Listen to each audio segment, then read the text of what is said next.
ಕಾರ್ಮಿಕರಿಗೆ ಕನಿಷ್ಠ ವೇತನ, ಉದ್ಯೋಗ ಭದ್ರತೆಗಳು ಸಿಗಬೇಕು. ರೈತರು ಬೆಳೆದ ಬೆಳೆಗೆ ಒಂದು ಸರಿಯಾದಂತಹ ಬದುಕನ್ನು ಕಟ್ಟಿಕೊಳ್ಳುವಂತ ಬೆಂಬಲ ಬೆಲೆಗಳು ಸಿಗಬೇಕು.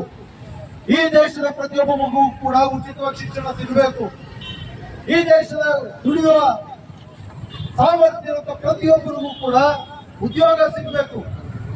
ಬೆಲೆ ಏರಿಕೆ ನಿಲ್ಲಬೇಕು. ಹೆಣ್ಣು ಮಕ್ಕಳು ಘನತೆ ಗೌರವದಿಂದ ಬಾಳಲು ಸಾಧ್ಯವಾಗಬೇಕು. ಅನಾಚಾರಗಳಿಂದ ಅವರ ರಕ್ಷಣೆಯಾಗಬೇಕು. ಅವರಿಗೆ ಸ್ವಾತಂತ್ರ್ಯ ಸಮಾನತೆ ಸಿಗಬೇಕು. ಈ ಒಂದು ಮಹತ್ತರವಾದ ಆಶಯಗಳನ್ನು ಇಟ್ಟುಕೊಂಡು ಎಸ್ಯುಸಿ ಕಮ್ಯುನಿಸ್ಟ್ ಪಕ್ಷ ಚುನಾವಣೆಯಲ್ಲಿ ಸ್ಪರ್ಧಿಸ್ತಾ ಇದೆ. ಈ ಆಶಯಗಳ ಈಡೇರಿಕೆ ನಮ್ಮ ಹೋರಾಟದ ಒಂದು ಭಾಗವಾಗಿ ಚುನಾವಣೆಯಲ್ಲಿ ನಾವು ನಿಲ್ತಾ ಇದ್ದೀವಿ.